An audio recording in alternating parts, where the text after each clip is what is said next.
తెలంగాణ వ్యాప్తంగా తీవ్ర ఉత్కంఠ రేపిన హుజూరాబాద్ ఉప ఎన్నిక కౌంటింగ్ ప్రక్రియ కొనసాగుతోంది. పోస్టల్ బ్యాలెట్ల లెక్కింపులో టీఆర్ఎస్ ముందంజలో ఉంది. మొత్తంగా హుజూరాబాద్లో 753 పోస్టల్ బ్యాలెట్ ఓట్లు నమోదయ్యాయి.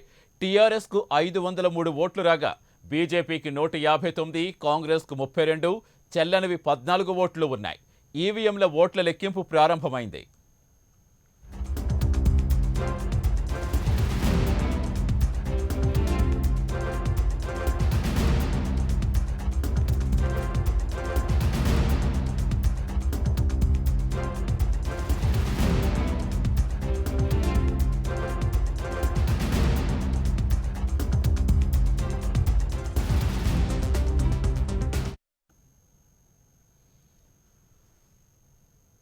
హుజూరాబాద్ ఉప ఎన్నిక కౌంటింగ్ కరీంనగర్లో ఎస్ఆర్ డిగ్రీ కాలేజీలో కౌంటింగ్ ప్రక్రియ కొనసాగుతుంది. ఇప్పటికే పోస్టల్ బ్యాలెట్ల ప్రక్రియ అయితే ముగిసింది. పోస్టల్ బ్యాలెట్ల ప్రక్రియలో టీఆర్ఎస్ ముందంజలో ఉంది. ఇటు మొదటి రౌండ్ ఓట్ల లెక్కింపు ప్రక్రియ కొనసాగుతోంది. పూర్తి సమాచారం ఇచ్చేందుకు మా కరెస్పాండెంట్ మధుకర్ లైవ్లో జాయిన్ అవుతున్నారు.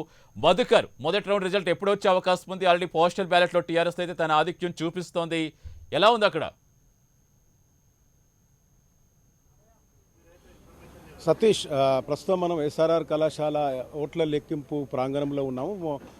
ఈ ఓట్ల లెక్కింపుకు ముందస్తుగా పూర్తిగా ఈ భద్రతా పరమైన చర్యలు చేపట్టిన పోలీసులు మూడంచెల భద్రతాపరమైన చర్యలు చేపట్టి ప్రస్తుతం మనము రెండో భద్రతా ఆలయం దగ్గర ఉన్నాం. ఇక్కడ నుంచి లోపలికి వెళ్తే స్ట్రాంగ్ రూమ్లో కౌంటింగ్ సాగుతుంది. అయితే అనుకున్న ప్రకారంగానే ఉదయం 7 గంటలకు ఈ స్ట్రాంగ్ రూమ్లకు సంబంధించిన తాళాలు తీసి అక్కడ నుంచి సీల్ ఓపెన్ చేసిన తర్వాత ఈవీఎంలను అంతా కూడా కౌంటింగ్ హాల్లోకి తరలించడం జరగదు.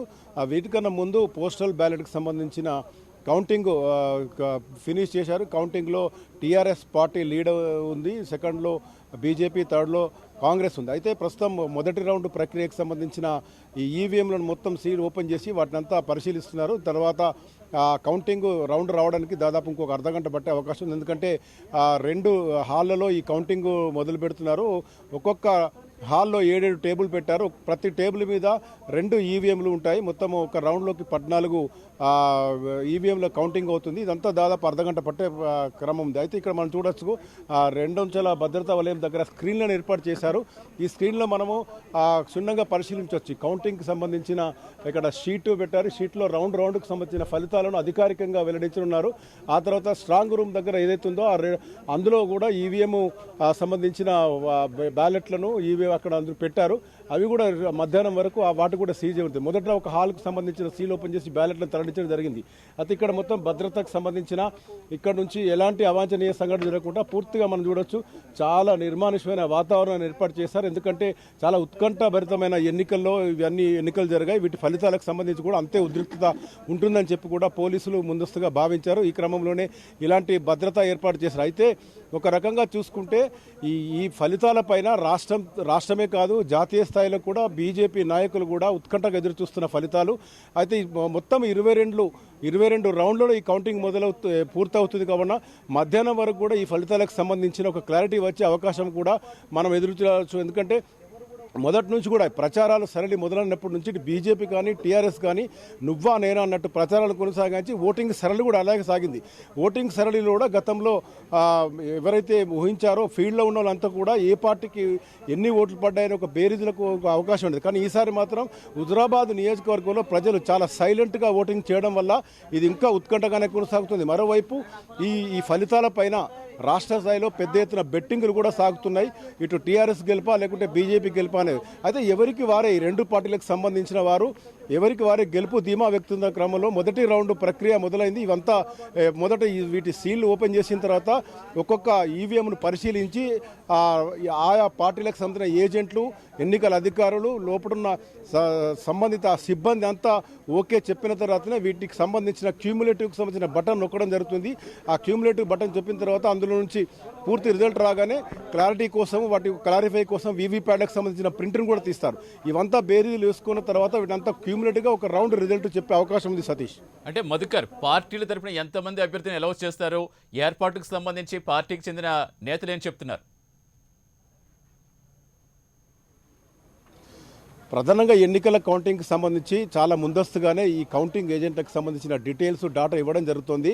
ప్రతి పార్టీ నుంచి ఒక్కొక్క పోలింగ్ స్టేషన్లు 306 పోలింగ్ స్టేషన్లు ఈ పోలింగ్ స్టేషన్లకు సంబంధించిన సిబ్బందిని అలాగే ఏజెంట్లను కూడా మొదలే డిక్లేర్ చేయడంతో వీరందరికీ కూడా వీళ్ళ ఐడెంటిటీ కార్డు ఇచ్చి ఆ ఐడెంటిటీ కార్డు తర్వాత క్షుణ్ణంగా వారందరినీ ఏజెంట్గా డిక్లేర్ చేసిన తర్వాత వాడికి ఒక గుర్తింపు కార్డు ద్వారా లోపలికి పంపడం జరుగుతుంది.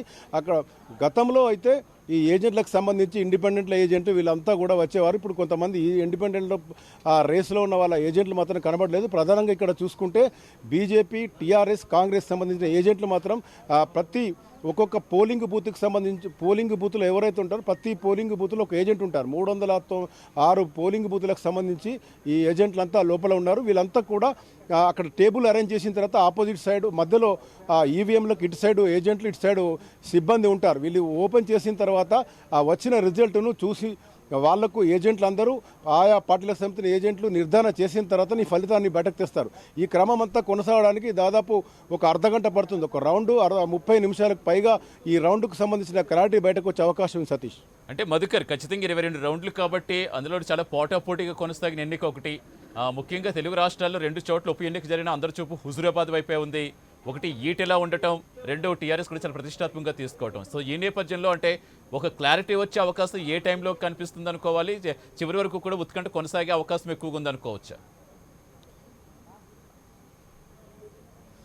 సతీష్, ఇదంతా వినూతన ఒక ఫలితాలు వచ్చే అవకాశం. ఎందుకంటే ఈ పోస్టల్కు సంబంధించిన ఏదైతే ఓట్లు ఉంటాయో ఇవంతా అత్యధికులు, చదువుకున్న వాళ్ళు, ఉద్యోగస్తులు ఉంటారు. వీరంతా కూడా మొదటి నుంచి కూడా అందరూ చర్చించినట్టుగా బీజేపీ వైపు ఉండే అవకాశం ఉందని భావించారు. అయితే మనకు పోస్టల్ బ్యాలెట్ రిజల్ట్ చూస్తే తెలిసింది ఇక్కడ లీడ్లో టీఆర్ఎస్ ఉంది. అయితే సెకండ్ లీడ్లో బీజేపీ ఉన్నప్పుడు కూడా ఈ 2 పార్టీల మధ్య వ్యత్యాసం కూడా ఎక్కువ కనబడుతుంది. దీంతో ఈ ఫలితాలను అంచనా వేయడం కొంత క్లిష్టమైన పరిస్థితి ఉంది. మరో రకంగా ప్రచారాలు అయితే ఎక్కువ సాగుతున్నాయి. మొదటి నుంచి కూడా ఈ సర్వేలు తేల్చినట్టుగా దాదాపు చాలా కంపెనీలు సర్వేలు చెప్పిన దాని ప్రకారం అయితే బీజేపీ లీడ్ ఉంటుందని చెప్పారు. కానీ మొదటి ఈ పోస్టల్ బ్యాలెట్ సంబంధించిన ఫలితం చూస్తే మాత్రం అధికార పార్టీ టీఆర్ఎస్ వైపు రావడంతో కొంచెం ఆలోచనలు పడ్డారు. ఈ బెట్టింగ్లు కానీ, ఈ చర్చలు కానీ, ఈ విశ్లేషకులు కానీ, ఈ రాజకీయ విశ్లేషకులు చెప్పినట్టుగా హుజూరాబాద్ నిజంగానే ఉత్కంఠకు తెరలేపుతోంది.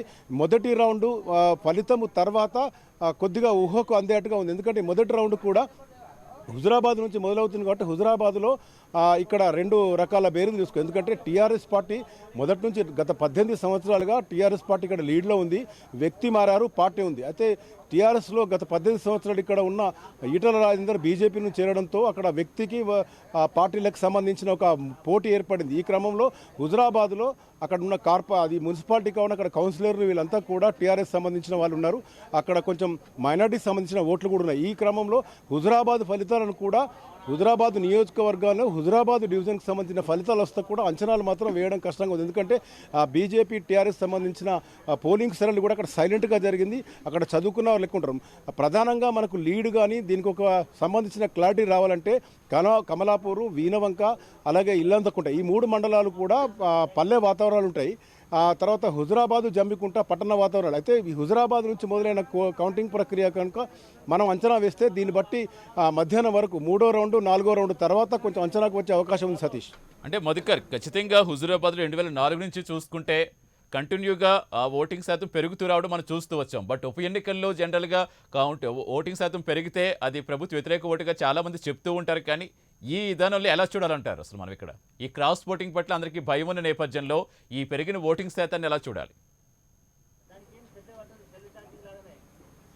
సతీష్, మొదటి నుంచిగా మనం అనుకున్నట్టు కూడా హుజూరాబాద్ యొక్క ప్రచార సరళి కానీ, ఓటింగ్ సరళి కానీ చాలా వినూత్నంగా సాగింది.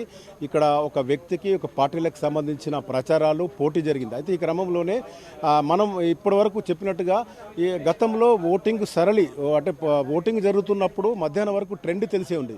కానీ ఈసారి మాత్రం మనం గ్రౌండ్లో చూసిన రిపోర్ట్ ప్రకారం మాత్రం ప్రతి పోలింగ్ బూత్లో ఓటింగ్ చాలా సైలెంట్గా జరిగింది. ఎవరు ఎక్కడ ఎవరికి ఓటేశారని మాత్రం మనం అంచనా వేయడం కష్టంగా అనిపించింది. ఆ క్రమంలో ఇప్పుడు మొదటగా హుజూరాబాదు పట్టణానికి సంబంధించిన రౌండ్స్ నడుస్తున్న క్రమంలో ఇక్కడ నుంచి ఫలితాలు ఎలా వస్తాయి ఏంటి అనేది దీన్ని ఒక అంచనా వేసుకుంటే ఆ తర్వాత మధ్యాహ్నం వరకు ఇంకొక మండలం, మొత్తం 5 మండలాలు హుజూరాబాదు, జమ్మికుంట, కమలాపూరు, వీనవంక, ఇల్లంతకుంట 5 మండలాలకు సంబంధించిన పోలింగ్ బూతులు ఎలా ఉన్నాయి, ఓటింగ్ సర్ ఎలా ఉంది, ఖచ్చితంగా మనకు ఒక క్లారిటీ రావాలంటే మాత్రం మినిమం ఒక 5 నుంచి 6 రౌండ్ల తర్వాత మాత్రం ఖచ్చితంగా చెప్పొచ్చు సతీష్. అంటే ఈ తొలి రౌండ్ ఇంకా ఎంత టైం పడుతుంది మధుకర్ ఇంకా రావడానికి?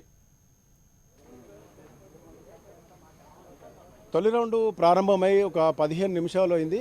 వాటి అంతా పరిశీలన తర్వాత రిజల్ట్, క్యూములేటివ్ రిజల్ట్ రావడానికి ఒక బటన్ నొక్కితే పూర్తిగా రిజల్ట్ వస్తుంది. వీవీప్యాట్ నుంచి ప్రింట్అవుట్ కూడా వస్తుంది. అయితే వీటి పరిశీలన అన్ని పార్టీల ఏజెంట్లు, అధికారులు, సిబ్బంది వీళ్ళంతా కలిసి ఈవీఎంల సీల్ ఓపెనింగ్ ఇదంతా చూసిన తర్వాత ఒక క్లారిటీకి వచ్చిన తర్వాత ఇస్తారు. అయితే ఈ క్రమంలో 22 రౌండ్లు కావాలి కాబట్టి ప్రతి రౌండ్ ఖచ్చితంగా 25 నిమిషాల నుంచి 30 నిమిషాలు పట్టే అవకాశం ఉంది సతీష్. అంటే ఇంకో 10-15 నిమిషాల్లో ఈ మొదటి రౌండ్కు సంబంధించిన ఫలితాలు వచ్చే అవకాశం ఉంది Satish. Right, thank you Madhukar. మరి కాసేపట్లో మళ్ళీ మేము కాంటాక్ట్ అవుతాం.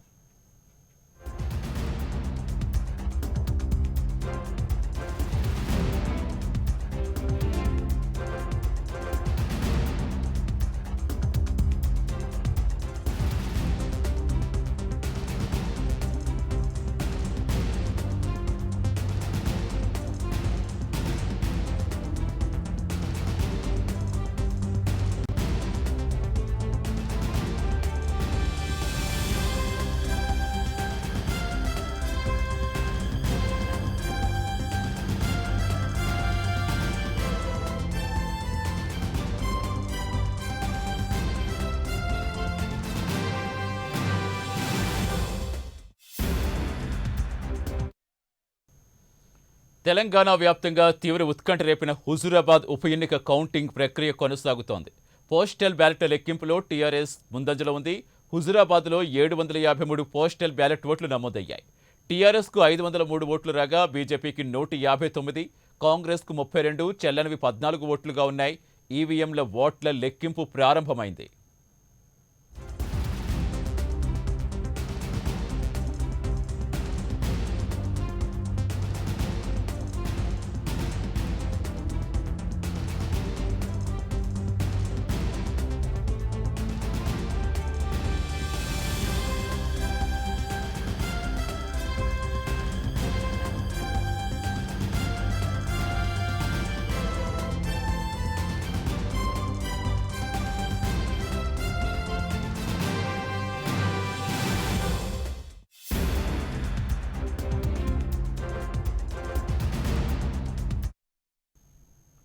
కరీంనగర్లో ఎస్ఆర్ డిగ్రీ కాలేజీలో కౌంటింగ్ ప్రక్రియ కొనసాగుతోంది. కౌంటింగ్ ప్రక్రియ కోసం 2 కేంద్రాలు ఏర్పాటు చేశారు. ప్రతి కేంద్రంలో 7 టేబుళ్ల చొప్పున ఏకకాలంలో 2 చోట్ల 14 టేబుళ్లపై ఓట్ల లెక్కింపు ప్రక్రియ కొనసాగుతోంది.